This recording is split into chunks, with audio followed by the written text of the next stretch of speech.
103,4 DFM Radio Musik Asli Indonesia.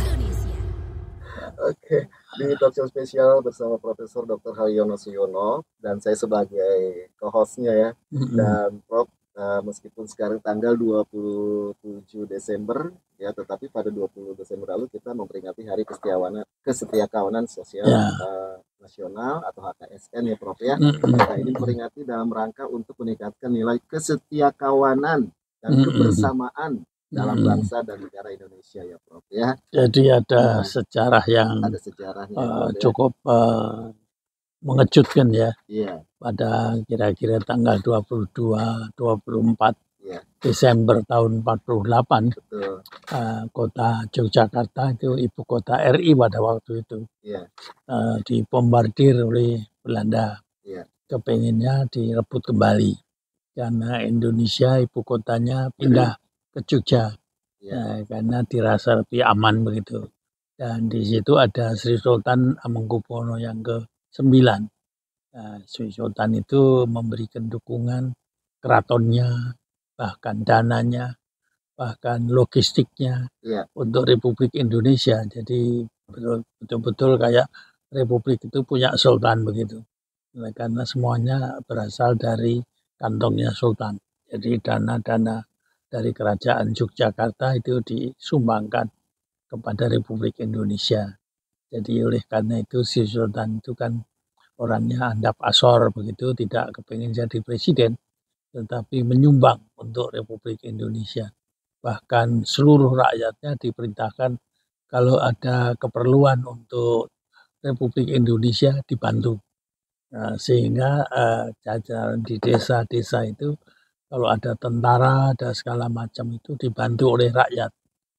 Dibantu makanannya, dibantu tempat tinggalnya, dibantu asramanya, bahkan ada yang kawin-kawin juga sama rakyat biasa.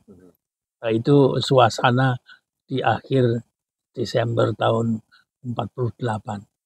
Tetapi dibom. Jadi dibom tenang-tenang aja Yogyakarta. Yogyakarta ditinggalkan kosong. Yang dibom itu kosong, daerah kosong, karena rakyatnya sudah orang Republikan gitu, sudah pindah ke desa. Nah, disitulah kemudian oleh Menteri Sosial pada zaman itu ditetapkan sebagai Hari Kesetiakawanan Sosial, karena rakyatnya gotong royong. Jadi inti itu sebenarnya adalah untuk mengingatkan bahwa Republik ini tidak akan hancur, karena rakyatnya sudah sadar dan sangat menyambut kemerdekaan tahun 45. Baik, nah DFM-nya itu tadi tentang sejarah KSN ya Prof ya. Untuk hari ini di spesial Rebuan di Haryono Show bersama Hendra hostnya dan Profesor Dr. Haryono Suyono pastinya hadir narasumbernya nih DFM-nya. Dan yang pasti DFM-nya jangan lupa ya, karena kita siaran langsung di live IG-nya 103.4 DFM. Terus juga di WhatsApp yang mau bergabung boleh di 0811991034 ya, dan juga nanti bisa nontonin langsung di channel YouTube-nya setelah tayangan ulangnya nanti Prof nih kita ya Prof ya. Betul. Nah, yang pasti juga jangan lupa digemari Prof. Gemari.id Prof ya. Oke, DP Mania, sebelum nanti saya balik lagi karena tamunya spesial ya. Tema kita adalah kilas balik peran BNIKS dalam Kesetiakawanan Sosial Nasional. Hadir di sini bersama Dr. Moko MSI. Nggak ada di kamera nih Prof, karena di belakang kamera. Nanti ditaruh di kamera. Nanti ditaruh di kamera DP Mania, nggak usah khawatir ya. Beliau ini Ketua Umum DNIKS Dewan Nasional Indonesia untuk Kesejahteraan Sosial ya Prof ya. Betul. Terus juga ada Sri Kandi yang sudah hadir nih Prof di samping Profesor nih ya, Ibu Profesor Laila Rafiana Said PSI MSI. Terus juga ada Ibu Dr. Anda Masito Tri Siswan Dewi MSI kasus. Saya Wakil Sekjen DNIKS. Wakil Sekjen DNIKS bersama itu ya, ada siapa? Ya. Kemarin saya datang ke ada Pak Jamal, ada Pak Edi. Pak Edi, betul. Pak Nuh. Iya. Kemarin dipanggilnya Bu Tetri. Betul. Berapa tuh kita waktu dicari namanya yang berbahasa Arab gitu ya. Siapa ini ya? Jadi Bu Jadi Tetri aja ya. ya ini Tetri aja. tanya saya, Iya, wah saya nggak kenal ini. Iya, iya. Tapi ternyata Prof Ternyata lain gitu ya. Namanya yang lain, orangnya namanya sama. orangnya Orangnya sama. sama. Ya, Bu Tetri saya sih ya. Alhamdulillah Bisa baik. hadir ya. Iya. Sama ini panggilnya Bu Bu Ella. Bu Ella. Prof Ella. Prof Ella. Iya. Berarti ada 2 Prof di sini. Luar biasa memang hari ini. Jadi Prof Ella ini Ketua Bidang Hubungan Luar Negeri DNIKS, sekaligus juga Wakil Ketua YKI Kalimantan Selatan. Beliau juga baru saja mendapatkan gelar profesornya di Fakultas Ekonomi dan Bisnis Universitas Lambung Mangkurat di Banjarmasin. Profesornya dari ilmu manajemen, jadi urusan manajemen nanti luar biasa nih ya. Lampung Mangkurat. Iya, Pak. Oh namanya Lampung Mangkurat. Lambung. Mangkurat. Lambung Mangkurat. Iya. Ya. Maaf ya Prof ya. Oke deh Pemen. Lela kecil dulu saya kenal sejak gubernurnya Pak Said. Pak Said itu seorang insinyur yang merancang masjid di Banjarmasin ya. Masya Allah. Luar biasa itu. Ayah. Jadi gubernur berapa kali? 2 kali ya. 2,5 mungkin. 2,5 ya. Hampir-hampir Karena- tidak tergantikan.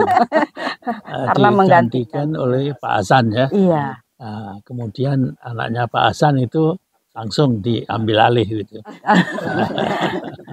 Daripada saya keluar dari rumah jabatan, jadi saya nikahi Ya. anaknya. Anaknya dinikahi gitu ya. Bisa aja Prof Ella ini. Pak Hasan Aman itu teman baik saya di Jogja. Waktu itu beliau masih kuliah di Fakultas Ekonomi. Iya. Jadi waktu Pak Said jadi gubernur, beliau itu jadi apa? Wakil gubernur. Wakil gubernur, Iya. sudah wakil gubernur. Iya. Bukan di Sekda dulu, baru wakil Sekda, gubernur. baru Iya. wakil gubernur ya. Nah, Jadi sudah dibina sejak itu. Dan jangan kemana-mana, nanti saya kasih anak saya.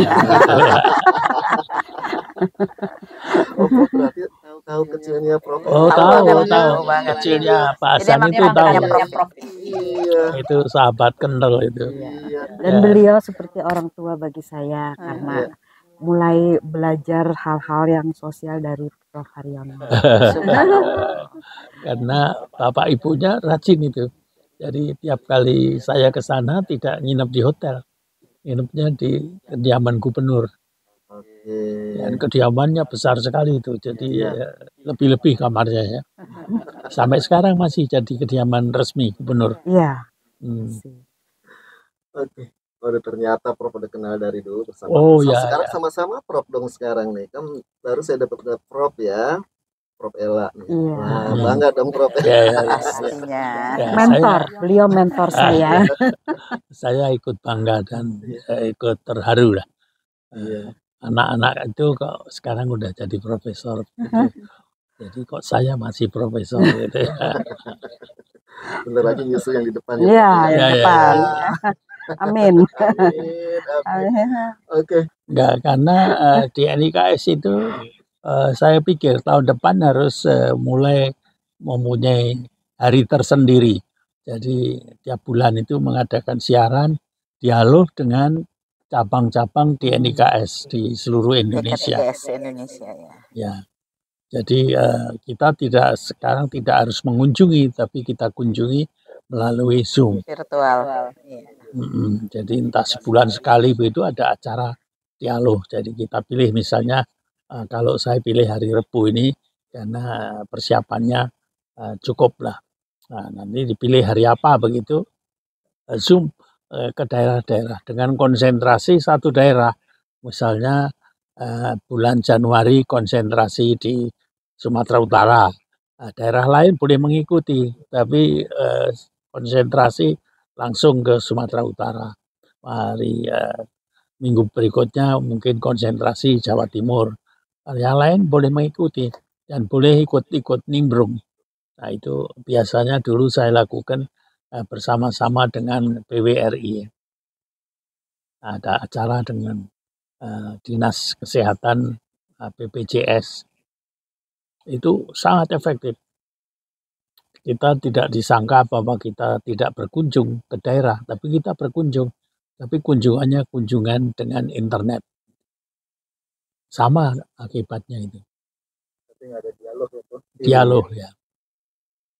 Baik, kita manfaatkan zaman teknologi yang maju ya Prof Betul, ya. betul. Iya, dengan webinar dan segala macam. Mm-mm. Dan hari ini DP Mania kita juga langsung siaran Zoom ya Bu Tevi ya. Ya, betul sekali nih Pak Hendra.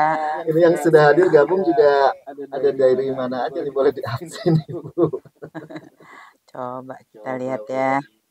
Sementara nampaknya via Zoom baru ada 9 orang ya. Ini karena liburan akhir tahun kayaknya nih Prof lagi pada jalan-jalan sama anak mantu cucu dan sebagainya. Tapi nanti kita bisa melihat siaran dengan YouTube, Bu. Ya, ya. Baik. Ya, jadi Bang Hendra, ini kan karena yang menyelenggarakan DNIKS. Mungkin perlu kita beritahu sedikit ya, apa sih itu DNIKS? Ibu Bapak, teman-teman semua, sahabat-sahabat radio di FM 103,4 Jakarta dan seluruh peserta via Zoom dan nantinya akan disiarkan melalui YouTube. DNIKS itu singkatan dari, tadi sudah disebutkan sih oleh Bang Hendra ya, Dewan Nasional Indonesia untuk Kesejahteraan Sosial. Dan ini eksplisit di Undang-Undang 11 tahun 2009 tentang kesejahteraan sosial. Namun namanya Lembaga Koordinasi Kesejahteraan Sosial level nasional kalau untuk DNIKS. DNIKS itu lebih pada branding ya. Kayak kalau di Jakarta itu Kuningan, padahal kan nama jalannya bukan Kuningan dia. Seperti itu kan Rasuna Said. Jadi emang udah terkenalnya DNIKS. Dan dia lahir 15 Juli tahun 70. Dan ini memang masuk kategori organisasi non pemerintah yang bersifat terbuka, independen dan mandiri. Jadi sejalan dengan saran Prof Haryono tadi, kita akan lebih lebih bersilaturahmi dengan seluruh anggotanya, termasuk organisasi sosial nasional. Yang dalam hal ini saya sebutkan visinya aja deh Mas Hendra supaya ada gambaran lah ya. Terwujudnya masyarakat Indonesia yang maju, mandiri, sejahtera dan berkeadilan. Sesungguhnya memang ini dapat bersilaturahmi, berkomunikasi, koordinasi, kolaborasi dengan banyak pihak. Tapi wabil khusus nampaknya ya Prof ya, Prof Ella, Prof Haryono dengan Kementerian Sosial nih Bang Hendra. Mungkin itu informasi serba sedikit tentang DNIKS. Ya Pak Ketum ya. Kementerian Sosial itu secara fungsional. Ya. Sebenarnya koordinasinya dengan semua kementerian. Betul sekali Prof ya. Dan pastinya juga di sini saya mau tanya ke Prof Ella ya, ya. Ya. Tetri. Ingat Tetris ya, tapi tanpa S. I'm not gigi. Biar ingat Tetri. Kalau Tantri Kotak vokalis band Itu Tantri. Tantri ya. Oke betul. Ke Prof Ella nih. Ketuanya kan di belakang layar ya, Prof, belum ada. Tapi ada di Zoom kok, bisa di Zoom ya. Siap. Oh iya, harus nyambung dulu ya. Boleh. Ya ke ketuanya dulu nih, Prof. Baik. Kalau ke Prof Ella, ya, ini pastinya nih sambungan dari tadi yang disampaikan Prof Haryono juga Ketua DNIKS ya, peran DNIKS terhadap HKSN gitu ya, yang pastinya. Nah, terus apa nih kelanjutannya peran dari DNIKS terutama kan yang ada di daerah-daerah gitu ya. Ya silakan. Oke. Jadi saya menyambung ya Pak Hendrat Moko atau Pak Hendi kami panggil sebagai ketua umum kami. Beliau tertarik katanya tentang sejarah ya gitu. Sejarah yang HKSN. Saya juga baru mempelajari tentang HKSN itu setelah bergabung di sosial. Betul kata Prof Haryono, itu sebetulnya mulai dari tahun 1949 menghadapi agresi Belanda kembali. Nah itu pada bulan Juli tahun 49 itu Kementerian Sosial waktu itu mengadakan penyuluhan sosial bagi tokoh-tokoh masyarakat dan kursus bimbingan sosial bagi calon sosiawan waktu itu, atau yang sekarang kita sebut pekerja sosial. Jadi harapan pemerintah itu sebetulnya dapat menanggulangi dan mengatasi permasalahan sosial yang sedang terjadi di negara kita saat itu. Karena masyarakat kan masih trauma perang gitu. Nah, oleh karena itu perlu mitra-mitra dari masyarakat. Nah, disinilah peran sebetulnya DNIKS sebagai mitra pemerintah gitu dalam mengatasi permasalahan sosial di negara kita. Dan untuk Hari Kesetiakawanan Sosial sebetulnya itu Bang Hendra mulanya tuh namanya Hari Sosial sebetulnya. Hari Betul, sosial. Hari betul. sosial, iya. 3 kali berganti nama ya. Berganti nama. Jadi Hari Sosial pertama itu pada tanggal 20 Desember 1958. Nah, itu dari Menteri Sosialnya Mulyadi Joyo Martono. Kemudian peringatan ke-19 tanggal 20 Desember 1976, Menteri Sosial Pak Mintarja, itu Hari Sosial diubah menjadi Hari Kebaktian Sosial. Iya. Kemudian pada peringatan ke-26 tanggal 20 Desember 83, Menteri Sosial Nani Sudarsono itu mengubah namanya menjadi Hari Kesetiakawanan Sosial Nasional. Nah, itulah yang tiap tahun kita peringati. Jadi banyak sekali kegiatan-kegiatan di kantor DNIKS yang kami adakan sejak dari waktu itu Bu Nani Sudarsono, ketua umum siapa ya, Prof? Ketua umumnya Pak Bustani Pak Arifin. Bus ya, kemudian setelah Pak Bus Prof Haryono. Betul. Ya kan, kemudian Pak Tantio almarhum gitu sampai Pak Hendi. Nah, itu banyak sekali kegiatan yang telah dilakukan di DNIKS. Jadi peran DNIKS sebagai mitra pemerintah itu sangat besar. Saya ingat, saya bergabung ketika era Pak Prof Haryono. Dua yang saya kagumi adalah model pemberdayaan masyarakat yang kita sebut waktu itu Posdaya, ya kan ya Prof ya, Posdaya karena iya Posdaya karena itu sangat menyentuh semua akar rumput gitu. Betul. Nah gitu, jadi apapun programnya kalau kita sudah menyentuh koordinasinya ke akar rumput itu cepat sekali ya.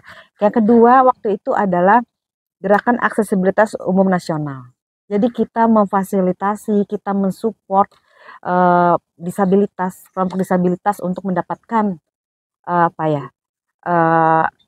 fasilitas yang bisa digunakan ya di tempat-tempat umum, transportasi dan sebagainya. Pokoknya ke gotong royongan. Betul, masyarakat. Ya. Nah, kemudian era Pak almarhum Tantio, beliau itu karena zaman digital tuh concernnya ke digital.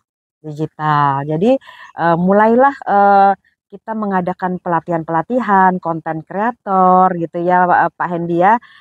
Banyak sekali yang berhubungan dengan digital. Jadi kita menurut beliau organisasi sosial itu harus juga beradaptasi dengan disrupsi ya teknologi gitu. Jadi jangan sampai kita ketinggalan gitu. Jadi apapun, nah sekarang makanya kita menggunakan Zoom ya untuk meeting, kita tidak perlu lagi bisa kumpul-kumpul, betul, lebih efisien. Nah seperti itu sebetulnya secara garis besar. Yang kecil-kecil banyak banget.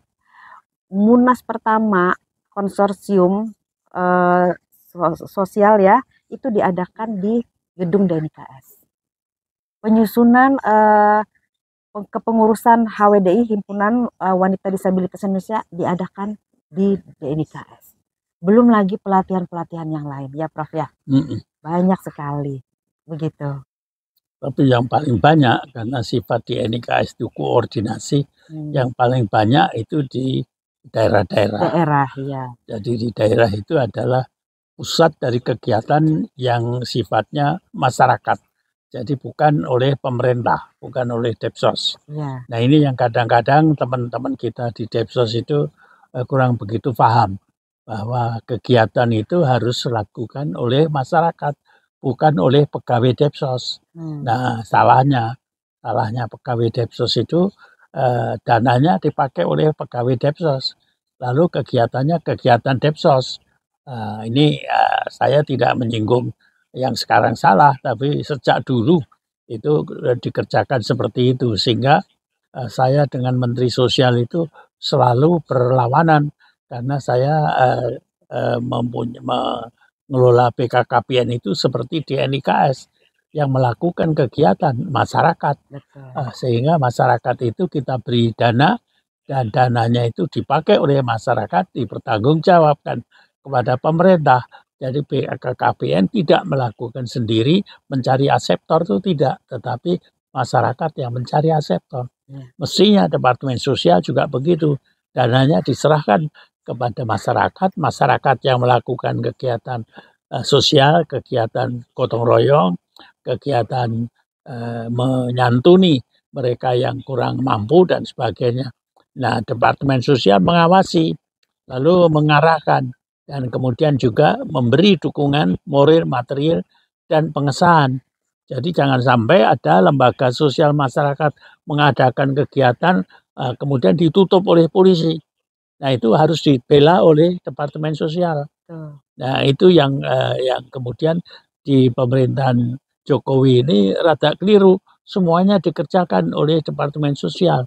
Saya sudah ingatkan pada para dirjennya melalui pertemuan maupun Ibu Menteri. Dan Ibu Menteri sampai ke rumah saya. Pak Haryono, bagaimana ini? Saya diperintahkan begini. Ya, saya tidak perintah, ini anjuran. Anjuran saya itu sebagai bekas kepala BKKBN itu begitu. Tetapi kalau Ibu perintahnya harus begitu, ya dituruti, karena saya tidak bisa menaikkan pangkat. Dan tidak bisa menggaji. Jadi yang menggaji presiden dan ini. Jadi kalau Ibu tidak nurut presidennya, Ibu nggak dapat duit. Tapi nggak nurut saya, nggak apa-apa. Hanya mungkin dalam batin Ibu agak risih cukup. Oh, kementerian kok mengerjakan seminar dilakukan oleh Depsos, di gedung Depsos, di ini Depsos. Nah, ini namanya Departemen Pengerjaan Sosial. Bukan Departemen Sosial, tapi pekerjaan sosial dikerjakan. Jadi sekjennya itu lalu datang ke saya, Pak, jangan keras-keras, nanti ini menterinya kalau kebetulan teman Bapak, nggak apa-apa, kalau bukan teman Bapak, nanti bantuan untuk DNIKS di stop itu. Nah, saya bilang bantuannya memang pada waktu itu dibantu 5 juta tiap bulan. Lalu sampainya kok 3 juta, yang mana yang 2 juta? Oh, ini untuk ini dipotong. Lalu saya perintahkan kepada bendaharawan di NIKS, kembalikan yang 3 juta itu. Karena kita bantuannya 5 juta, bukan 3 juta. Kembalikan. Dan waktu dikembalikan, kemudian menterinya tanya, kenapa dikembalikan? Saya dapat bantuan 5 juta, tapi terimanya kok 3 juta. Jadi saya kembalikan. Kemudian akhirnya 5 juta utuh. Alhamdulillah. Masih ingat itu ya? Itu sudah beberapa tahun yang lalu ya Pak? Ya, waktu saya jadi ketua umum. Itu sebetulnya makna pemberdayaan masyarakat ya Prof ya? Iya. Community empowerment gitu. Iya, betul. Jadi community yang harus di-empower, bukan Kementerian Sosial. Ya, jadi community harus empower. Jadi seperti lembaga-lembaga sosial, lembaga-lembaga yang menyantuni masyarakat lain, itu harusnya masyarakat, bukan dinas sosial. Dinas sosial itu mengatur, kan betul begitu kan? Betul, ya. Idealnya seperti itu. Tapi prakteknya, proyeknya. Alasannya itu pertanggungan jawab. Oke. Wah, seru banget tadi Prof menyampaikan. Saya baru tahu juga ternyata lembaga-lembaga apalagi DNIKS ini bisa menjadi pengawas juga dong kalau gitu ya. Betul. Untuk bukan hanya anggotanya saja. Jadi masyarakat yang tergabung atau yang dibantu oleh DNIKS juga harus bergerak gitu ya Prof ya. Saya masih ingat waktu Menteri Sosialnya itu Ibu Intan Suweno. Itu saya berkelahi dengan beliau. Bu, ini Menteri Sosial mau mengadakan kelompok masyarakat bagaimana? Dipimpin oleh pegawai-pegawai Depsos atau penyanyi BKKBN. Nah, itu pegawainya kan digaji. Nggak bisa. Coba nanti kalau nggak percaya, lapor presiden sama-sama. Rupanya beliau nggak mau lapor sama-sama. Kita lapor sendiri-sendiri. Lalu bilang, ya sudah, yang benar Haryono. Bu Tetri diem aja nih. Belum nambah gini. Bu Tetri bekerja itu ya di Kementerian Sosial. Sebenarnya begini. Iya. pasti ada pembelajaran dari berbagai yang disampaikan oleh Prof tadi ya. Dan kami juga banyak mencoba saat itu karena bicara yang tadi disampaikan kan yang lalu ya Prof Ella ya. Nah, mudah-mudahan ke depan dengan semangat baru di DNIKS dengan Ketum Pak Hendrat Moko saat ini bisa lebih memerankan diri, memantaskan diri kalau istilah sekarang itu bahwa DNIKS itu memang bisa dan layak menjadi mitra strategisnya Kementerian Sosial. Tadi kalau Prof kan tadi banyak menyebut departemen karena dulu masih departemen ya, sekarang berdasarkan undang-undangnya sudah kementerian. Nah, tentu kita berharap ke depan saya pikir dengan semangat yang dibangun di akhir tahun 2023 ini mudah-mudahan dengan hasil kita kemarin Rakernas ya Prof Ella ya, Pak Hendi ya, kita kemarin Rakernas dengan dihadiri oleh para Musyawarah Kerja Nasional seluruh anggota DNIKS se-Indonesia. Karena anggotanya itu bukan hanya BK3S atau LKKS provinsi ya Mas Hendra, tapi juga organisasi sosial nasional. Nah, seperti Pak Ketum sendiri, beliau dulu ketua Portadin, Persatuan Orang Tua dengan Anak Disabilitas. Artinya banyak sekali keanggotaan yang memang bisa kita secara bersama-sama berkontribusi dalam mewujudkan kesejahteraan sosial di Indonesia ini. Tapi tentu ini semua butuh tahapan-tahapan, butuh pekerjaan, butuh keseriusan dari semua pihak loh tentunya ya. Dan kita berharap kolaborasi dengan Kementerian Sosial ke depan juga menjadi jauh lebih baik dari pembelajaran yang lalu. Begitu Mas Hendra. Ya harapannya seperti itu. Betul. Kolaborasinya baik sebenarnya, tapi pembagian dananya yang kurang baik. Mudah-mudahan menginspirasi pagi ini nih Mas Hendra dengan pesan-pesan dari Prof Haryono, dari Prof Ella. Dan izin saya menyampaikan nih Bapak Ibu narasumber dan Mas Hendra, hadir juga di tengah-tengah kita dari HWDI Dewan Pimpinan Daerah NTT melalui Zoom ya. Kemudian dari mana lagi, maaf nih saya sedang sambil buka ya. Nah, Ibu Heni ya. Ibu Heni, Kabid Resos Sumatera Barat. Masya Allah, Alhamdulillah. Selamat bergabung Bu Heni. Sumatera Barat itu maju itu. Ya, ada Pak Junaidi, LKKS Kabupaten Batola. Batola ini provinsi mana Pak? Kita sapa dulu ya, Pak Hendra ya. Batola dari mana Pak Junaidi? Dari saya. Oh, Masya Allah, Kalimantan Selatan. Pantas ada Profesor Ella nih ya. Pak, ajak Pak LKKS Kabupaten Kota yang lain Pak. Nggak apa-apa. Nah, silakan Pak Junaidi, sampaikan ya Mas Hendra ya. Di-unmute aja dulu Pak Junaidi, silakan. Bu Ella. Ya, selamat siang. Selamat siang. Luar biasa. Dari NTT Pak. Ya, dari NTT. Berapa orang itu yang bergabung dengan Bu Ella? Bareng-bareng nggak? Nobar nggak tuh? Ini kebetulan teman-teman masih ini suasana baru harus selesai Natal. Oh, betul sekali. Masih liburan ya Bu. Nah, jadi saya bergabung tapi saya mewakili teman-teman siap. Oke, terima kasih. Pak Jun sudah bisa unmute belum? Terima kasih Bu Ella. Pak Junaidi sudah bisa unmute? Pak Zuri dari mana silakan?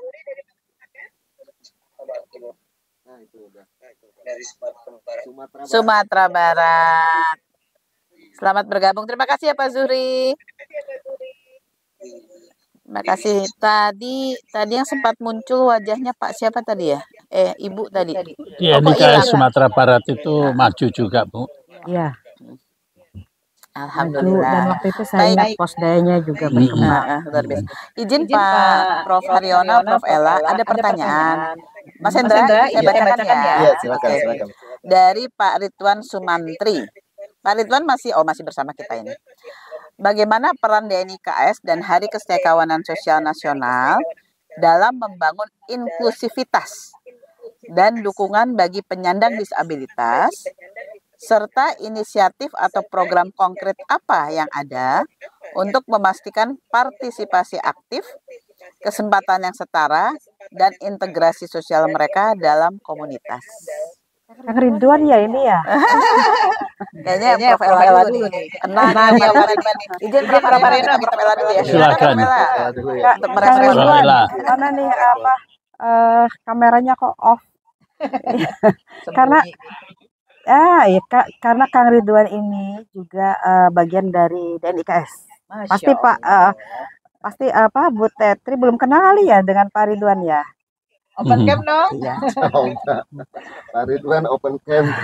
Justru Pak Ridwan ini ya Pak kita memanggilnya sih Kang Ridwan. Kang Ridwan ini yang membantu DNIKS kayak peralihan itu Bu Tetri dari yang kita konvensional ke lebih computerized gitu ya Kang Ridwan ya. Ya enggak? Iya. Nah, untuk yang inklusivitas, dukungan bagi penyandang disabilitas sebetulnya Kang Ridwan juga sudah tahu ya, kita sudah melakukan dari zaman, karena saya bergabungnya dari era Prof. Haryono, dari zaman kita mendukung gaun, kemudian kita menerbitkan publikasi ya Prof ya, Ya. publikasi untuk khusus disabilitas misalnya dalam menghadapi bencana gitu ya. Kemudian pada era Pak Tantio banyak sekali yang saya tahu pelatihan-pelatihan yang dikhususkan untuk disabilitas Kang Ridwan. Kang Ridwan kalau misalnya ada hal yang bisa berkolaborasi dengan DNIKS, ayo kita lakukan lagi ya. Jadi inisiatif itu sebetulnya bisa dari masyarakat ya, Prof ya kan? Sangat dimungkinkan. Sangat. Jadi iya, inisiatif itu bisa dari siapa saja gitu. Program yang bisa diwujudkan ke program konkret itu apa saja, ide-idenya kita menerima gitu ya. Karena kita sangat terbuka untuk program-program yang berhubungan dengan penyandang disabilitas. Begitu. Mungkin ada tambahan? Saya kira betul sekali. Jadi kerjasama harus dimulai dari lapangan, artinya dari desa. Orang yang punya mesin jahit, kemudian membuka kursus jahit menjahit. Bahkan di Bekasi itu ada seorang penyandang disabilitas. Tadinya cuma tidak punya apa-apa di Malang tadinya. Lalu kepingin punya mesin jahit. Lalu saya hubungkan dengan bank, banknya minta agunan. Lalu saya kasih oke lah, tabungan saya pinjamkan, kemudian menjadi agunan. Lalu membeli 6 mesin jahit. Kemudian berhasil. Lalu karena pikirannya maju, anak ini namanya Bu Yanti, ini kemudian kepingin maju lagi. Saya suruh pindah ke Jakarta. Kita titipkan pada pusat pesantren yang mempunyai tidak kurang dari 3.000 santri. Dengan harapan supaya dia bisa menjahit pakaian seragam, jilbab dan sebagainya dari santri-santri itu. Kemudian mulai pinjam lagi uang dari bank dengan agunan uang simpanan deposito. Kemudian bisa. Akhirnya bisa sekarang mempunyai 75 mesin jahit dan mempunyai karyawan sebagian disabilitas, sebagian tidak. Yang disabilitas itu yang tidak bisa mendengar, itu bisa menjahit tanpa gangguan. Karena berisiknya mesin itu tidak kedengaran oleh dia. Jadi dia diberi target. Jadi kalau lebih target itu diberi insentif. Jadi Bu Yuli ini pinter sekali. Tadinya dikasih honorarium sebulan sekali. Tapi ternyata orang-orang mengeluh. Honorarium sebulan sekali berarti setiap hari dia itu harus pinjam uang. Dan karena pinjam uang itu honornya sebulan sekali itu tidak cukup. Lalu diubah. Dia mengubah sistem honornya itu setiap hari. Sehingga setiap hari dia terima duit. Dan akhirnya sekarang ini karyawannya itu seger karena tiap hari terima duit dan tiap hari bisa belanja. Habis kerja di pabriknya itu sekarang ini dapat kontrakan dari berbagai kementerian, ada Kementerian Pemberdayaan, ada Perempuan, Kementerian Desa, Kementerian bahkan pesantren-pesantren. Dia sekarang ikut jadi apa namanya kampanye, ikut kampanye salah satu calon presiden. Dengan harapan kalau dia jadi presiden pasti dapat proyek lah gitu. Dan sekarang dengan 75 mesin jahit itu rumahnya sudah dua. Rumahnya dua karena untuk satunya untuk karyawan yang menjahit itu. Dan titip mesinnya ada yang dititipkan di rumah-rumah penduduk itu. Dia tinggal menyetor bahan bakunya. Nah, ini sesuatu yang seperti tadi Bu Ella, kerjanya harus mulai dengan 6 biji, tapi sekarang sudah 75, itu dengan ada mesin obras, mesin segala macam, sehingga ada yang bagian sudah mulai ada spesifikasi. Mungkin Pak Ketua Umum ini harus mempelajari manajemennya itu. Spesifikasi bagian potongan, bagian ini, bagian ini, bagian ini. Jadi tidak seluruhnya dikerjakan oleh satu orang, tapi setiap bagian itu dipindah-pindah sehingga tidak ada usaha untuk ini saya monopoli, nanti saya colong. Kalau colong itu belum selesai dijahit. Nah, karena itu tidak bisa dicolong. Karena ada yang cuma baru dipotong, baru dijahit satu. Jadi tidak ada gunanya. Nah, ini salah satu teknik yang saya pujikan dia.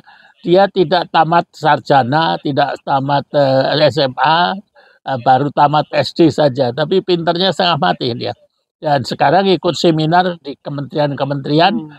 Dan saya bangga tiap kali seminar dia nyebut nama saya sebagai pengasuh.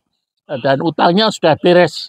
Jadi saya tidak kehilangan apa-apa, hanya deposito saya akunkan untuk pinjaman ini. Jadi kita carilah mereka-mereka yang punya deposito. Tapi saya carikan beberapa orang depositonya jadi akunan ke bank. Karena bank itu selalu minta akunan. Dan cilakannya kalau memang tidak bayar, nah baru deposito kita hilang. Tapi kalau kita ikut mengawasi, itu nggak hilang. Iya. Nah, itu maknanya kesejahteraan Itu sosial. makna kesejahteraan sosial. Dan kesejahteraan sosial. Jadi Prof. Haryono sekaligus mengajarkan tentang literasi Betul, keuangan, saya contohkan. tentang manajemen juga. Oke, tadi Kang Ridwan ya yang sudah kami sedikit bertanya ya Prof ya. Ya. Harus berani mulai. Harus berani mulai. Bu Tepri masih ada lagi yang bertanya melalui Sebenarnya Selain Pak tapi Ridwan. nyambung Prof sedikit tema kita iya. tahun ini Silakan. itu saya takut salah ya, saya baca deh, bangkit bersama membangun bangsa. Ya. Jadi pas banget ya Bu Ella, Prof. Haryono, Pak Hendy, bahwa yang diangkat yang menjadi bahan diskusi hari ini bagaimana membangun keserakawanan sosial. Untuk Betul. apa? Ya, untuk membangun bangsa. Justru dari masyarakat. Tadi Prof. Ella mengatakan kalau ada ide silakan sampaikan. Karena kepengurusan juga pasti terbatas tenaganya, waktunya, pikirannya. Kalau banyak kan bisa kita olah kembali lagi ke masyarakat dan bersama-sama masyarakat. Salah satu keunggulan dari DNIKS itu menularkan dari satu desa ke desa lain. Masya Allah, betul sekali. Istilahnya getuk tular. Oke, baik DP Mania. Terima kasih ya Kang Ridwan Sumantri tadi ya Prof Ella ya. Ada Bang Junedi juga Bu Ella tadi di NTT ya tadi. NTT ya. Ya. Dari Himpunan Wanita Disabilitas Indonesia, Dewan Pimpinan Daerah. Jadi jangan sangka disabilitas itu tidak mampu. Bahkan bisa menciptakan suatu sistem penggajian dari yang bulanan menjadi harian. Yono guru besar saya dan kiai saya jadi santri beliau udah lama. Jadi ada kisah keberkahan ketika saya mendampingi Prof. Haryono sebagai ketua DNIKS maupun wakil ketua umum DNIKS. Cerita keberkahan itu ada dua, Mbak Tetri dan para pendengar. Cerita pertama itu ketika dalam perjalanan saya dari Makassar ke Jakarta, sebelah kami itu seorang dirjen perguruan tinggi agama bergelar profesor gitu. Nah, saat itu eh, saya memang sengaja mancing, Prof, dari mana dan sebagainya dan sebagainya. Oh ya, saya baru melantik rektor.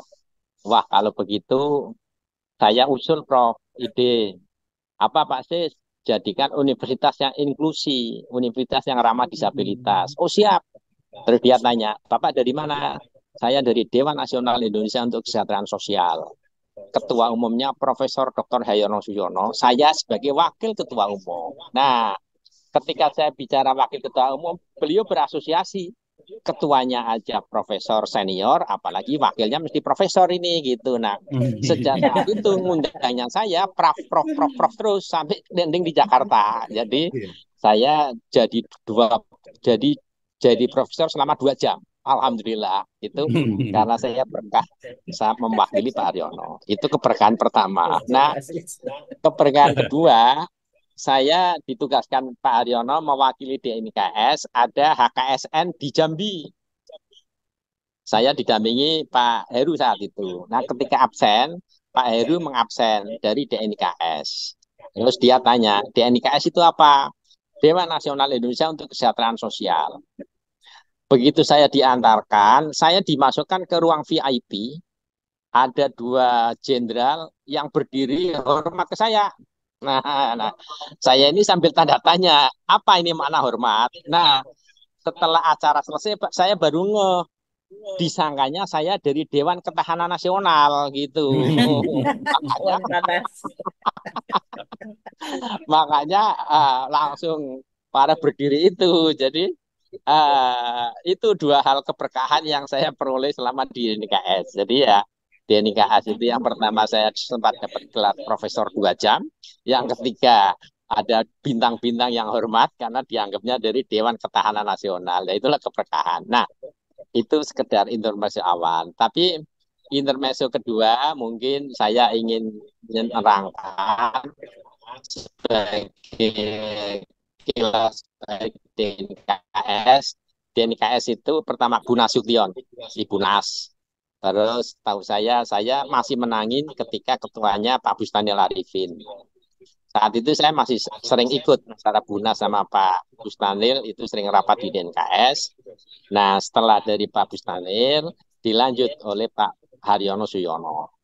Setelah dari Pak Haryono Suyono, dilanjut oleh Pak Tantio, dan sampai sekarang. Jadi, itu Dewan Nasional Indonesia untuk Kesejahteraan Sosial gitu. Nah, yang paling penting menurut saya sampai sekarang ini DNKS itu masih ditunjuk sebagai koordinator lembaga organisasi sosial nasional oleh Menteri Sosial. Saya kira ini pakem yang sangat penting sehingga tidak salah apabila DNKS juga menjadi mitra utama daripada Kementerian Sosial khususnya untuk dalam rangka mengkoordinasikan organisasi-organisasi sosial nasional. Saya kira itu sangat-sangat penting tergantung daripada nanti diskresi atau kebijakan Menteri Sosial untuk menghidupkan lagi sejarah daripada keputusan itu. Karena bagaimanapun juga mungkin Pak Haryono jauh lebih senior, lebih paham tentang dunia birokrasi. SK itu punya makna. Tanda tangan itu punya arti. Nah, itulah harapan kami tentu makna daripada SK itu tidak hanya sekedar kertas tidak bermakna, tetapi kertas yang penuh arti, kertas yang menimbulkan konsekuensi. Saya kira itu Ibu Tetri, harapan kami, usulan kami. Terima kasih, kurang lebih mohon maaf. Salam hormat untuk orang tua kita, Bapak kita, Profesor Haryono Suyono, beserta semuanya. Terima kasih. Wassalamualaikum warahmatullahi wabarakatuh. Waalaikumsalam. Luar biasa, Pak Sis. Kita, Mas Hendra, kayaknya lanjut ke Prof. Ella sama Prof. Haryono lagi. Karena tadi Pak Sis sudah menggarisbawahi nih, Prof. Ada ketua umumnya ada di sini. Ini barangkali satu kesempatan bulan Januari itu kita jadikan bulan untuk penyegaran organisasi. Artinya kita hidupkanlah cabang-cabang dengan puncak acara pada minggu kedua melalui Zoom. Jadi nanti Bu Retri bisa ngundang satu-satu yang sudah hidup itu yang mana gitu. Siap. Mulai dari Makassar, kemudian Manado, kemudian ini kita hubungi. Lalu nanti kita tampilkan di layar bagaimana keadaan organisasi. Baik, Prof. Rasa maaf. Baik, Prof. Insya Allah ya, Pak Ketum ya, bisa Jadi kita kita follow up. acarakan minggu kedua, Rebu minggu kedua. Bisa diliburkan Mbak kuliahnya. Calon profesor. Nanti kita atur. Kalau profesor.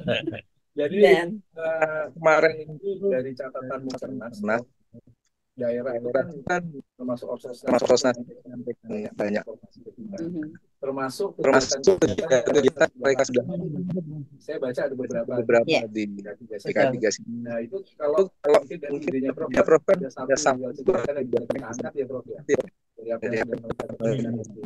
Nah, itu bisa lihat ada sekitar banyak mereka lakukan ini semacam kayak proyek percontohan. Ya, bisa direplikasi di tempat lain. Ya, ya nampaknya Prof. Haryono, Prof. Ella, ada praktik baik yang bisa kita adopsi dari yang hasil Jadi suruh menceritakan apa yang baik di situ. Good practice atau best practice. Ya, best practice ya. Jadi barangkali kecuali ditelepon, barangkali dikirimi surat saja, Pak. Dikirimi surat masing-masing, diajak untuk mengadakan dialog melalui sistem Zoom. Pastinya, Prof. Karena harus ada hitam di atas putih ya. Walaupun dikirim lewat WA, Pak. Tapi tetap ada surat yang kita tanda tangani dan stempel formal. Ucapkan selamat tahun baru. Insya Allah. Ada kesempatan ya. Iya, tadi kata Pak Siswan itu biar dapat Supaya praktis nanti. Selamat tahun baru sekaligus nanti minggu keduanya kita adakan pertemuan melewati Zoom. Wah, bagus. Alhamdulillah bisa ke Jakarta, bisa juga dari Bandar Masin. Bahkan mungkin bisa kita mulai dengan KKS atau PK3 DKI. Misalnya hostnya BKI DKI. Kita kumpul di sana, Prof. Secara fisik yang bisa hadir fisik. Nah, tapi yang lainnya diundang lewat Zoom. Itu menarik kan? Dan lesson dari BK3 DKI itu cukup banyak ya Ketum ya. Banyak sekali. Di samping hasil kertas yang lalu. Pak Indra, saya sapa dulu yang di melalui Zoom karena nampaknya bertambah ini dari sebentar. Bu Isna YDAI itu singkatan apa ya? Mohon maaf saya belum familiar. Boleh memperkenalkan diri kah? Mohon yang Vivo V2206 bisa di-rename kah? Supaya kita di sini bisa tahu persis siapa yang ikut serta dan saling kenal tentu agar kita semakin dapat menebar kasih sayang satu sama lain. Oke, siap Bu. Assalamualaikum. Ini Isna Ibu. Kita tadi Ada yang Mbak ada. ada yang ini ya. Ada yang resen atau suara keluar? Ada yang mau bicara. Silakan Bu Isna. Ya, saya Isna Ibu. YDAI itu Yayasan Difabel Action Indonesia Ibu. Kami berpusat di Kabupaten Bogor. Anggota kami ada di beberapa daerah dengan berbagai macam program Ibu. Itu perkenalannya Ibu. Bagus itu. Boleh diceritakan mungkin? Iya. Ya. Ibu Isna, boleh diceritakan sedikit mungkin? Dan sebelumnya kalau boleh tahu, Ibu dapat kabar ini dari WA atau melalui siapa Bu? Dari grup J, kebetulan kan kami dalam grup J sudah sejak beberapa tahun yang lalu. Kalau dengan Prof. Haryono, saya dulu waktu masih jadi reporter, beliaunya jadi menteri, beliau salah satu narsum saya. Assalamualaikum Prof. Waalaikumsalam. Silakan Bu Isna untuk di-sharing. Siap. Difabel Action Indonesia itu memiliki berbagai macam program yang diperuntukkan bagi teman-teman difabel. Anggota kami mulai dari usia baby sampai dengan lansia, kemudian mulai dari pelajar sampai dengan pekerja, juga ada entrepreneur juga Ibu. Kami di bawah yayasan kami ada yang namanya FORCAT, Forum Keluarga Difabel. para orang tua difabel yang bentuknya kita consulting, sharing untuk bagaimana melanjutkan pendidikan anak-anak difabel mereka. Kalau untuk UMKM-nya kami ada yang namanya Incubi, Inkubator Bisnis Difabel, yang isinya adalah UMKM difabel dan UMKM para orang tua difabel. Ngaten Ibu. Markasnya di mana, Bu?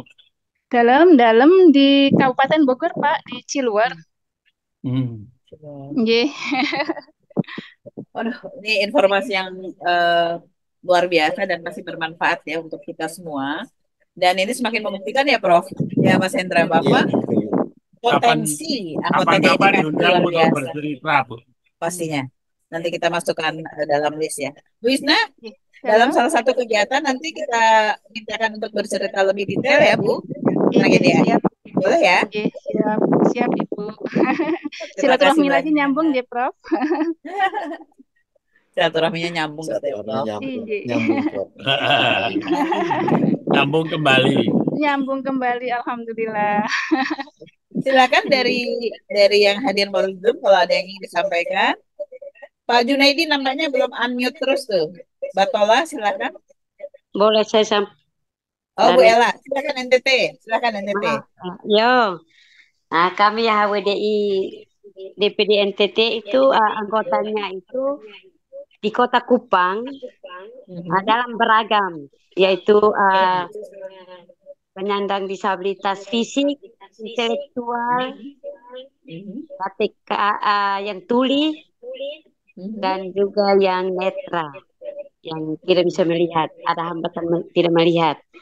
Kami juga bergerak di pelaku-pelaku UMKM, pemberdayaan ekonomi yang mandiri. Itu dengan sesuai dengan skill masing-masing. Seperti ada yang menjahit, ada yang ternak, ada yang usaha kios, maupun kerajinan salon. Kendala yang sering kami alami itu kadang-kadang kami sulit untuk mengakses bantuan-bantuan, di mana yang pemberi manfaat itu kadang bukan pada sasarannya. Seperti kami mau mengakses bahan alat bantu, baik itu kursi roda, tongkat, itu tidak melibatkan kami penyandang disabilitas, sehingga bantuan itu diberi sesuai asumsi sehingga bantuan tidak pada sasarannya. Seperti alat bantu kursi roda itu hanya untuk orang sakit, sementara kami penerima bantuan itu kan untuk kami punya kebutuhan privasi. Itu yang sering kami ini. Dan juga bantuan pelatihan juga sering tidak sesuai dengan kebutuhan, diberi sesuai asumsi. Ini yang sering kami alami. Mungkin dari saya sementara ini. Terima kasih telah mendengarkan kami. Informasi yang perlu kita olah lebih lanjut nampaknya ya. NTT-nya di mana? Di Kupang tadi. Kalau di Kota Kupang, Oke. Ya. Bu Ella, terkait tadi yang kami tangkap kan tentang akses ya, dan diberdasarkan berdasarkan asumsi. Nampaknya ini menjadi PR kita bersama bagaimana nanti di NKS jemput bola, bergandengan tangan dengan banyak pihak, artinya dengan NGO, INGO, dan bahkan UN yang membidangi hal ini, di samping tentunya kementerian lembaga terkait. Mungkin begitu ya, Prof. Ella, Prof. Haryono, Pak Ketua. Silakan kalau ada mau tambahan. Ya, setuju. Yang penting kita perkuat koordinasi antar lembaga. Jadi ini oh ya maaf. Jadi betul.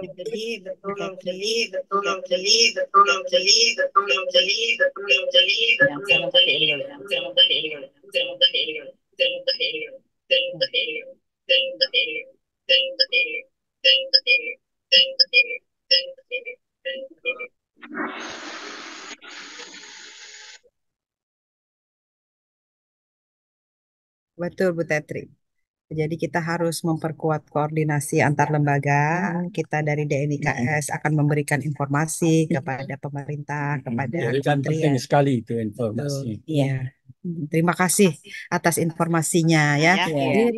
Ini gunanya kita bertemu seperti ini ya. Untuk mengingatkan satu sama lain ya nampaknya. Terima kasih sekali ya Bu Ella. Ella dari Sama-sama, terima kasih juga sudah melibatkan kami untuk talkshow yang bermartabat ini. Salam inklusi dari kami. Ibu ini dinas sosial setempat ya. Ya, oke, tadi terkait Pak Siswandi, ya, Prof. Ella sama Prof. Haryono silakan menambahkan berbagi tentang keberkahan yang dia dapat tuh Pak Siswadi ya, Siswadi ya. Ya, Bu Teti. Siswadi ya, Siswandi. Ketum BPA Siswadi. Ya, Siswadi. Ya, terus juga tadi tentang bukan hanya sekedar kertas tanda tangan. Terima kasih sudah Iya. jadi profesor 2 jam ya. Iya. Ini sekarang begini Pak Sis. Sekarang kalau S2 sudah dibuka di Universitas Trilogi, tidak perlu harus 2 tahun. Pengalaman Pak Siswadi yang luar biasa, S2 nanti siapa tahu tahun depan S3 dibuka. Itu bisa jadi profesor. Untuk jadi profesor harus jadi doktor dulu. Nah, dokternya mungkin bisa lebih cepat juga. Karena sekarang sistem pendidikannya tidak harus tempat kuliah. Tapi di luar tempat kuliah bisa kita itu mengumpulkan credit point. Dan bisa dengan cepat. Saya mengalami itu waktu di Chicago. Jadi untuk doktor mulai dari S1, S2, S3 itu tidak lebih dari 3 tahun. Itu karena sistemnya sudah seperti di Indonesia yang sekarang baru dimulai. Pengalaman di luar itu diperhitungkan sehingga kita tidak perlu harus ikut mengadakan penelitian, tidak perlu harus ikut mengambil desain penelitian. Itu sudah karena saya dari BPS, Badan Pusat Statistik, itu sudah dianggap lebih mahir begitu. Jadi Pak Sis bisa jadi dokter. Nggak apa-apa, tua-tua nggak apa-apa jadi dokter. Menarik sekali ya ini ya, petuah fatwa dari Prof. Haryono ini ya Mas Hendra ya. Iya, Dan jadi malu nih yang saya belum mengalami. dokter. Jadi malu nih yang belum dokter. Ya masih harus semangat apalagi di 2024. Tapi itu ya. Pesertanya harus berani bilang pada penasehat akademisnya. Tapi kalau kita diem aja ya kita disuruh lewat jalur biasa. Oke. Kalau tanggapan Bu Ella nih Prof yang tadi di NTT Kupang, Monggo. silakan. NTT Kupang. Ya, Prof, Ini sama-sama ini Prof. Ella yang nanya Prof. Ella maksud Prof. Haryono untuk menanggapi. Iya, tadi saya sudah kan bahwa info itu penting untuk diketahui dan kita teruskan ya. Makanya itu gunanya koordinasi antar lembaga ya. Jadi kita tahu oh ya di lapangan seperti ini. Kan itu jangan nggak sekedar top down-nya Prof ya. Tapi bisa dari bottom up gitu ya. Jadi itu yang kita sudah laksanakan pada saat Prof. Haryono jadi ketua umum DNIKS. Posdaya itu kan bisa dari atas bisa dari bawah gitu jadi tingkat tapak ya. Iya. Jadi pada tingkat pertama teman-teman yang menderita seperti itu harus berani datang ke dinas sosial. Dan dinas sosial itu orangnya baik-baik. Dinasnya aja sosial, jadi orang penting di sosial. Baik, artinya begini mungkin Mas Hendra bahwa dalam kita nih lagi bicara kilas balik KKSN dan DNIKS tuh mesti ngapain nih ke depan kan gitu ya. Intinya seperti itu. Jadi dari berbagai informasi yang kita terima itu menjadi bahan untuk pengurus DNIKS yang sekarang diolah dan menjadi langkah konkret seperti yang Prof. Haryono sampaikan tadi nampaknya. Itu menjadi sangat penting memang. Saya dengan Mas Hendra juga ketemu baru 2 kali kan. Belum banyak kan diskusinya. Nah, sama pengurus DNIKS belum banyak ketemu nih sama anggotanya, Prof. Jadi emang mesti banyak ketemu supaya memang saling kenal. Oh, saya butuh permen, saya butuh tongkat. Tadi kan berbagai kita nggak akan pernah tahu kan ketika informasi itu tidak sampai ya, Prof. Ella ya. Dan jangan lupa peran DNIKS Tapi kalau yang butuh itu Koordinasi. diem aja ya nggak sampai juga ya Prof ya. Jadi kan peran DNIKS ada 4 nih sebetulnya, koordinasi, Mm-mm. program kesehatan sosial, kemudian ada penelitian dan pengembangan, Bu Tetri. Betul sekali. Nah, kemudian ada advokasi juga, Iya. dan juga ada pelatihan dan pendidikan. Insya Allah Untuk ya. yang inkubator bisnis itu saya tahu ada yang sudah certified ketua umum kita. Jadi sebetulnya bisa untuk Sangat pelatihan bisa, ya, sangat bisa. untuk UKM disabilitas gitu, pendamping disabilitas ya. Saya juga kebetulan sudah sertifikasi gitu. Alhamdulillah. Jadi ya kita bisa lah share-share ya. Ya, dan yang menarik lebih lanjut sebelum Kang Ridwan ya sudah raise hand. Ya. Kayaknya nih Pak Ketum, Prof, Mas Hendra, Ya. karena memang tadi Prof Haryono tadi menyampaikan bahwa Januari diharapkan ada penyegaran. Pengurus sangat terbuka loh bagi personil yang punya ketertarikan dan punya jiwa sosial yang tinggi untuk bisa terlibat di kepengurusan DNIKS. Boleh begitu Pak Ketum? Tuh, sangat boleh. Jadi kepada ibu bapak yang ada di ruang Zoom meeting ini, oh Pak Sekjen ternyata Vivo. Selamat siang Pak Sekjen. Pak Edi baru Selamat bergabung. siang. Alhamdulillah. Apa kabar Pak Sekjen? Pak Baik, Sekjen. alhamdulillah. Pak Prof. Haryono, mohon izin saya ingin menyampaikan luar biasa Pak. Terima kasih.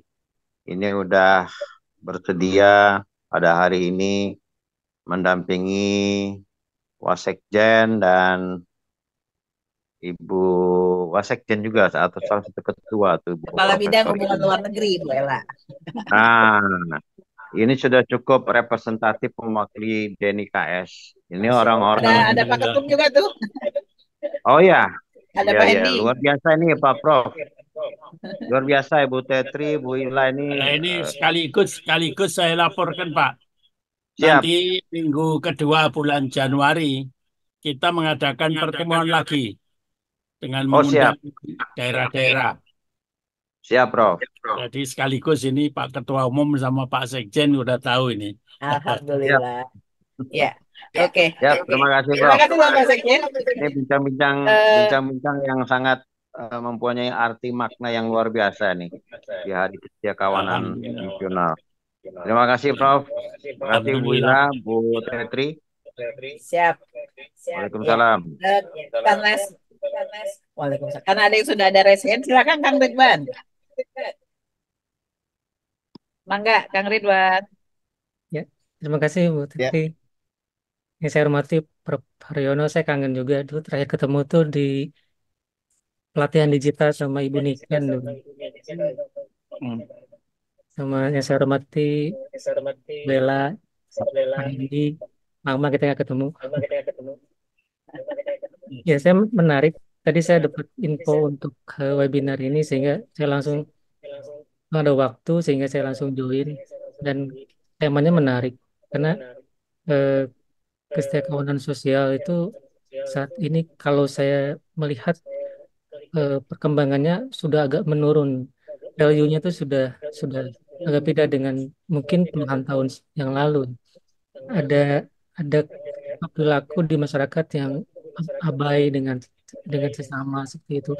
Bahkan saya melihat indikator tersebut dari ketika saya akan menyeberang saja 15 tahun yang lalu, saudara saya belum menginjak aspal, itu kendaraan berhenti. Sekarang itu saya udah menginjak aspal pun motor tuh melebar jalannya ke kanan. Itu betul ada perubahan perilaku. Sehingga mungkin hal seperti ini sungguh disayangkan karena mungkin nilai-nilainya sudah menurun dari budaya kita sebelumnya. Bicara kesejahteraan sosial, saya ingin tadi Ibu Ila menyampaikan bahwa DNIKS itu punya fungsi advokasi. Saya pikir organisasi disabilitas yang banyak ini di bawah koordinasi DNIKS bisa mengadvokasi pemerintah dalam hal berbagai isu, misalkan isu pekerjaan. Pemerintah sendiri sudah ada mengeluarkan peraturan pemerintah, juga ada Permenaker juga yang mengatur mengenai unit layanan disabilitas dan kerjaan. Sayangnya sampai saat ini belum terimplementasi dengan baik. Nah, bagaimana kita, organisasi disabilitas, dibantu DNIKS mendorong pemerintah untuk menjalankan amanat undang-undang dan regulasi yang sudah ada. Karena disabilitas sampai saat ini masih terdiskriminasi dalam hal mendapatkan akses pekerjaan, terutama sektor formal. Nah, kalau informal masalahnya lain lagi, permodalan yang masih terkendala seperti itu. Ada banyak hal yang mungkin bisa didiskusikan terkait kesejahteraan sosial khususnya bagi penyandang disabilitas karena ada multi layer yang menghambat kemandirian disabilitas sampai detik ini, apalagi kemarin eh, ada pandemi yang sehingga ekonomi semua pihak eh, apa namanya menurun, apalagi disabilitas. Kemudian terakhir itu ada isu yang menarik karena kebetulan saya waktu bulan lalu dilibatkan dalam RPP Kesehatan. Saya ingin mendorong juga DNKS membantu mengadvokasi perihal eh, layanan kesehatan bagi disabilitas itu dipermudah dan eh, apa ya, layanan seperti home care. Disabilitas berat di rumah itu banyak yang tidak bisa ke rumah sakit atau ke puskesmas. Home care itu saat ini belum menjadi perhatian pemerintah bagaimana bisa masuk ke dalam layanan BPJS. Ketika ada perawat misalkan apa namanya diundang untuk merawat disabilitas berat di rumah yang tidak bisa ke rumah sakit. Karena bayangin saya sendiri kemarin mengalami ketika mau ke rumah sakit harus pakai ambulan, ambulannya harus bayar. Itu merepotkan. Ada multi biaya yang harus dikeluarkan ketika untuk mengakses rumah sakit. Nah, ketika ada layanan home care yang bisa masuk ke BPJS, saya kira itu akan lebih memudahkan atau meringankan beban disabilitas dalam menerima layanan kesehatan. Itu yang sampai saat ini saya masih dorong Kementerian Kesehatan dan mungkin nanti juga diperkuat dengan DNIKS menyuarakan hal yang sama karena disabilitas masih butuh pelayanan yang lebih dari non disabilitas seperti itu. Mungkin sementara itu dulu, Prof. Bu Terima kasih. Eva. Terima kasih Kang Ridwan. Jadi memang kalau kita silaturahmi itu semakin banyak tergali dan ide-ide itu yang memang harus dikemas, harus dikelola dan kemudian menjadi aksi-aksi tadi ya. Terima kasih sekali Kang Ridwan. Ini ada yang mau bicara lagi, Kang Hendra? Boleh, silakan. Bentar, siapa tadi ya? Soalnya dia chat box. Bentar, saya baca. Takut salah namanya. Pak Sujito Talare Dari mana nih Pak? dari Sulawesi Utara melalui chat box. Silakan Pak Sujito. Melalui chat box atau akan bicara langsung Pak Sujito ini? Difabel rungu. Pak Sujito. Wajahnya udah kelihatan. Masih mute, masih mute. Masih mute. Di unmute dulu Ya. Pak. Silakan.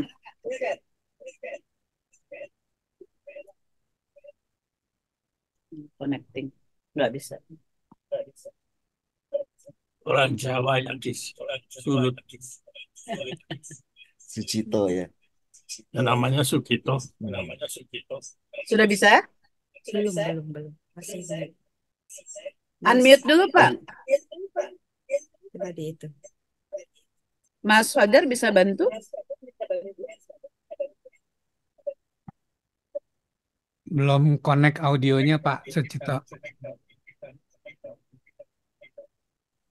Audionya belum connect. Oh, audionya belum connect. Oh ya udah. Ya, connecting Ya. dulu Pak.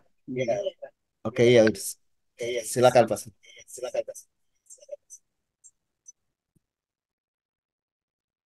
Sekarang di unmute Pak. Setelah Sekarang terkoneksi di-unmute, di Pak. unmute Pak. Di unmute dulu Pak. Dipijit Pak speakernya Ya. tuh, dipijit supaya bisa terdengar suaranya Pak.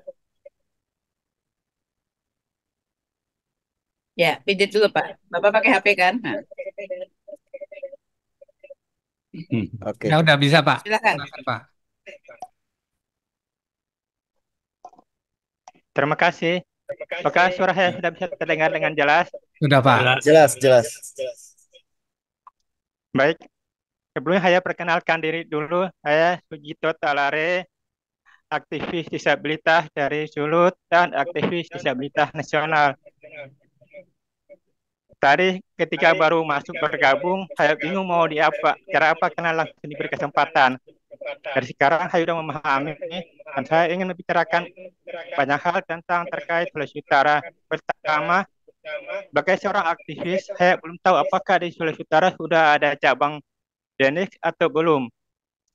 Sebab sejak 2 tahun terakhir ini penyandang disabilitas di Sulut sudah mulai bergeliat dan hingga saat ini sudah ada 4 dan 5 organisasi penyandang disabilitas yang resmi yang berpusat di Jakarta, itu belum termasuk klub-klub dan komunitas-komunitas. Namun ada beberapa kendala terkait koordinasi dengan pemerintah. Dalam hal ini Dinsos Sulut dan Dinsos Kabupaten Kota. Karena biasanya terkait dengan kesejahteraan sosial, kalau kami dari organisasi disabilitas, komunitas, ataupun perorangan, jikalau mendengar ada program-program bantuan dan program lainnya dari pemerintah yang berkaitan dengan kesejahteraan sosial, selalu mengalami kendala untuk bisa mendapatkan bantuan tersebut. Bukan karena ingin mendapatkan bantuan, tapi karena mengingat bahwa program bantuan itu memang dikhususkan untuk penyandang disabilitas, namun prosedurnya terkesan dipersulit. Bukan mau mendiskreditkan pemerintah ya, bukan. Tapi faktanya memang demikian. Dan itu baru di kota-kota besar seperti di Kota Manado, Tomohon, dan Bitung.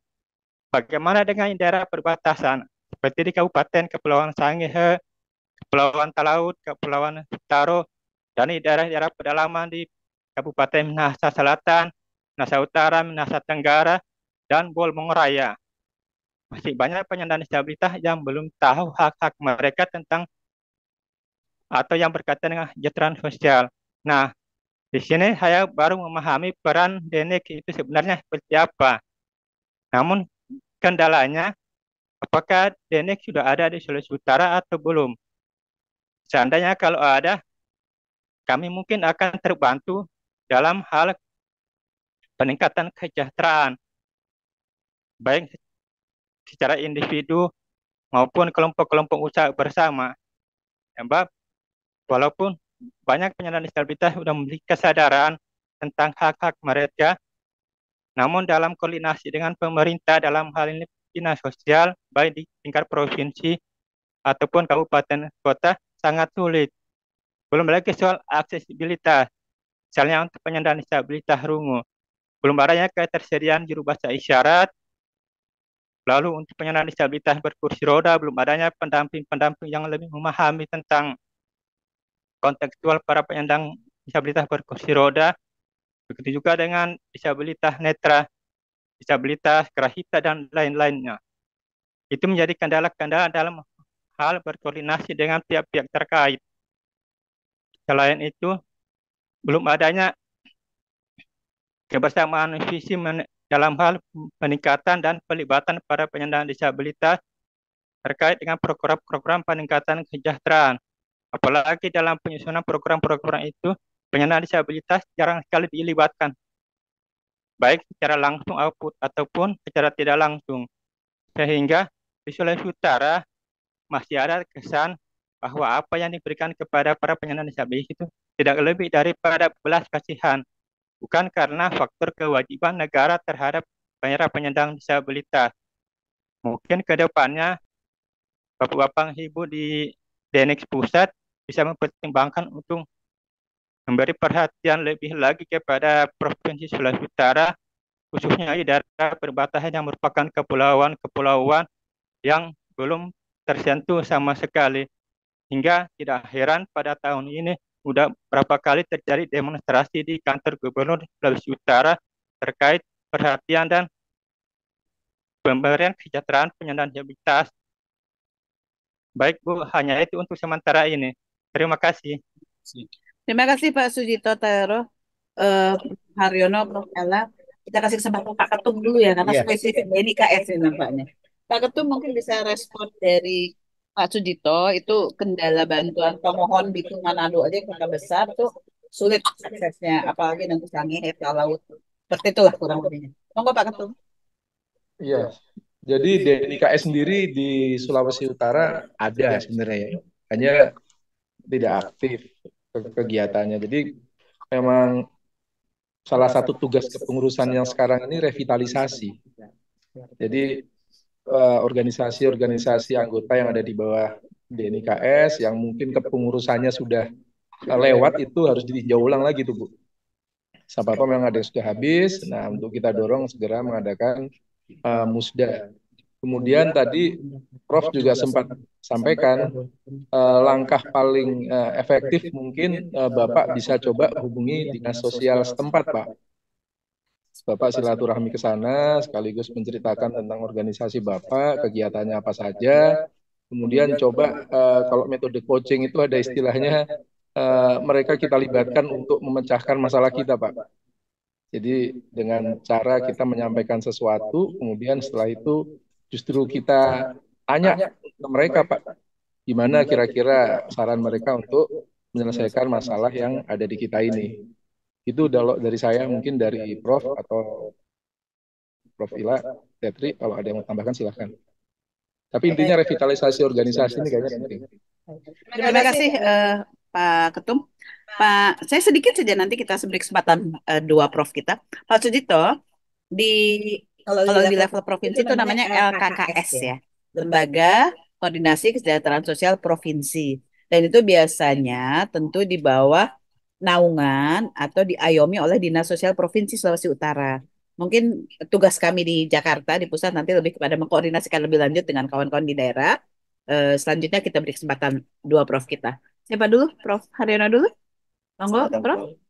Oh, Bu Ella, silakan Bu Ella. Ya, jadi tadi kan Pak Sujito tanya apakah ada DNIKS di Provinsi Sulawesi Utara ya. Pak Sujito, DNIKS itu bertempat di ibu kota negara. Jadi kita di nasional. Tapi di tiap provinsi sebetulnya juga ada yang disebut oleh Bu Tetri tadi LKKS. DNIKS adalah LKKS di tingkat nasional. Di provinsi ada LKKS tingkat provinsi. Di kabupaten kota juga ada LKKS tingkat kabupaten kota gitu ya. Dulu namanya kan BK3S, Pak Sujito. Mungkin pernah dengar atau belum pernah BK3S ya. Nah, jadi dari situlah sebetulnya koordinasi. Tapi bukan berarti tidak ada manfaatnya kita bermusyawarah seperti ini. Kami juga mendengar berarti ada problem di provinsi ya. Nah, kami yang akan berusaha mengkoordinasikannya dengan LKKS provinsi karena anggota organisasi DNIKS adalah unsur dari LKKS provinsi selain organisasi nasional ya. Jadi tidak bisa langsung ke DNIKS Pak Sujito ya. Jadi Pak Sujito akan ke LKKS provinsi ya. LKKS provinsi merupakan anggota dari DNIKS ya, seperti itu Pak Sujito. Tapi kita senang mendengar bahwa ada permasalahan yang mungkin kita akan bisa lebih paham permasalahan tersebut dan akan menindaklanjuti. Dan unsur dari keanggotaan organisasi DNIKS itu adalah juga dari kelompok-kelompok disabilitas ya. Nah, itulah concern kita begitu besar terhadap hak disabilitas ya, termasuk hak tadi yang disebut oleh Kang Ridwan, hak untuk mendapatkan pekerjaan gitu, hak untuk mendapatkan fasilitas kesehatan, untuk mendapatkan pekerjaan itu sebetulnya harus ada kuota untuk kelompok disabilitas. Itu sudah tidak perlu dipertanyakan. Ibaratnya tuh tidak perlulah disabilitas bersaing ikut tes kompetensi bersama-sama dengan yang non disabilitas. Itu sudah ada kuotanya. Nah, itu yang mungkin belum maksimal dilakukan oleh organisasi perusahaan gitu untuk memfasilitasi hal tersebut. DNIKS akan terus berupaya untuk menyuarakan ya Pak Sujito menyuarakan hak-hak disabilitas. Siap Prof Haryono begitu? Betul, betul. Baik, Mas Hendra, ini ada Gerkatin Sumatera Utara loh, Prof. Kita kasih kesempatan ya, Prof ya. Mungkin ada Silakan. sharing yang lain dari Sumatera Utara ya. Boleh, Mas ini Fitra, siapa ya? ya, saya baru membaca ini. Kayaknya baru bergabung kan. Mas Fitra, masih bersama kami? DPD Gerkatin Sumatera Utara. Halo Mas Fitra, atau Tunarungu, berarti melalui chatbox ya? Ya, bisa melalui chatbox mungkin? Mohon maaf, pemerintah daerah Sumut. Sumut. Ya. Oh, saya bacakan ya. Iya, iya. Mohon maaf, pemerintah daerah Sumut nggak dapat undangan HKSN sama Gerkatin Sumut. Tapi jarang-jarang undangan dan beritahu di organisasi Gerkatin Sumut karena kami nggak ada info kegiatan apapun. Oh, baik. Terima kasih masukannya ya. Oke, saya chat aja ya. Bentar. Terima kasih masukannya. Untuk ke depan, iya. Salam salimnya Bu. Nah, Siapa? siapa? Oh, nih akhirnya Oh, masuk Pak Mas Junaidi. Silakan, Kabupaten Batola. Jadi finalnya ya, Prof. Ada yang bagi saya nih. Assalamualaikum Silakan. warahmatullahi wabarakatuh. Waalaikumsalam warahmatullahi wabarakatuh. Salam Pak Haryono. Ya, Salam. saya sudah sering membawa pos daya paling banyak nih untuk Kalimantan Selatan, kebetulan untuk Kuala. Daya di Alhamdulillah.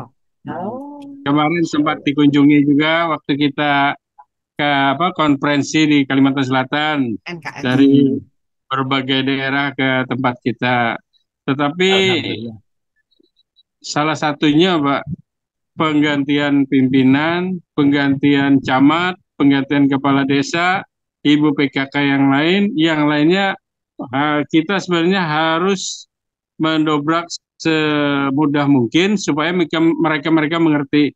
Ternyata peninggalan itu kadang-kadang kalau kita tinggal, tidak kita kelola, ada keterbatasan segala sesuatunya, maka jalannya tuh agak kurang gitu.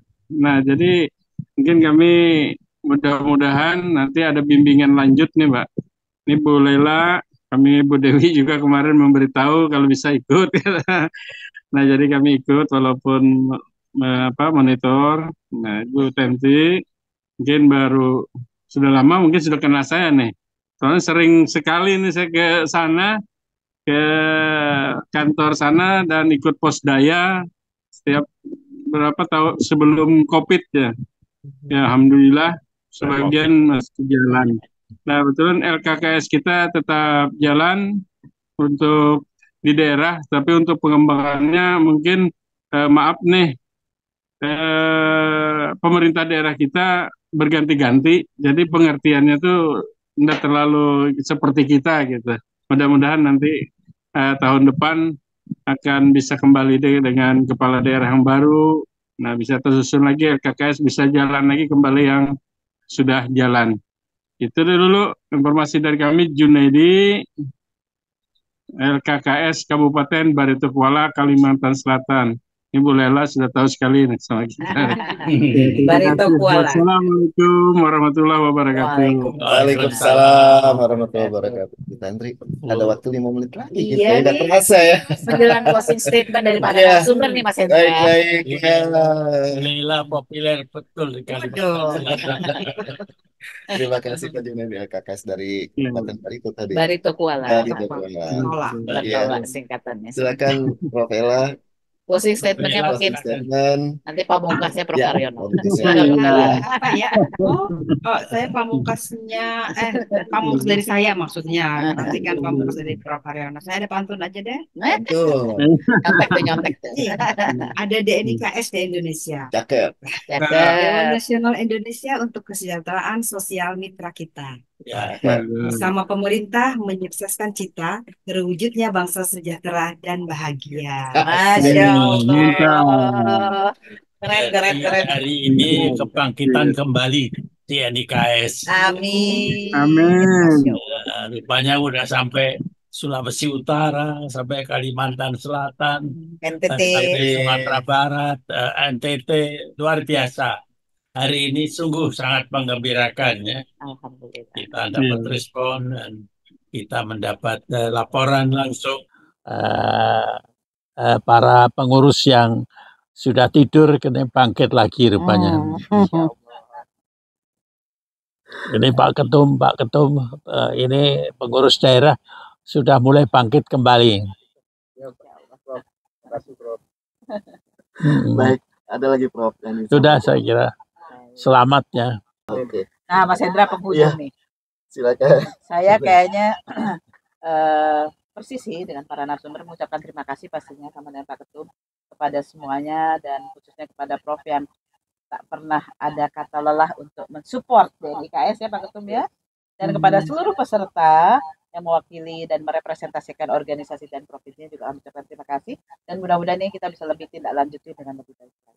Dan mohon maaf juga kalau ada salah-salah kata selama ikut tektokan nih sama Mas Hendra memoderasi acara. Sampai ketemu 2 minggu lagi ya. Insya Allah. Silakan Mas Hendra. Ya, semangat banget. Radio DFM juga berterima kasih ya Prof ya, di Haryono Show spesial banget hari ini ya Prof ya, kedatangan Pak Ketum dari DNIKS, terus wakil sekjennya Prof Ella, juga semua yang sudah tergabung di webinar kita ya di beberapa daerah ya Prof ya. Dan minggu kedua di tahun yang baru, semangat baru. Nah ini Prof. Tahun baru. Tahun baru. Semua di daerah juga harus punya semangat. Ketuanya baru. Insya Allah. Oke. Juga terima kasih kita sama Pak Siswadi. Oh iya. Juga beliau yang menjaga dan posternya dari Pak Fajar. Iya, Mas Fajar terima kasih ya. Kolaborasi. Seluruh pemangku kepentingan luar biasa. Luar biasa hari ini ya. Terima kasih untuk semuanya. Jadi terima kasih Prof Ella, Pak Ketum, Pak Dr. Hendy ya. Hendrat Moko. Pak Hendy. Pak Hendy aja ya. Pak Hendy aja ya. Pak Hendy. Terima kasih juga. Terima kasih DP Mania, jangan lupa nanti bisa nonton tayangan YouTube-nya ya di 134 DFM. Nah pastinya terima kasih yang sudah mendengarkan langsung lewat streaming di www.134dfm.com, juga yang nonton langsung di live IG-nya 134 DFM Jakarta, dan nanti juga bisa gabung di Gemari ya Prof ya. Betul. Gemari.id. Oke, terima kasih semuanya, sampai jumpa di hari Rosyol yang akan datang. Assalamualaikum warahmatullahi wabarakatuh. Waalaikumsalam.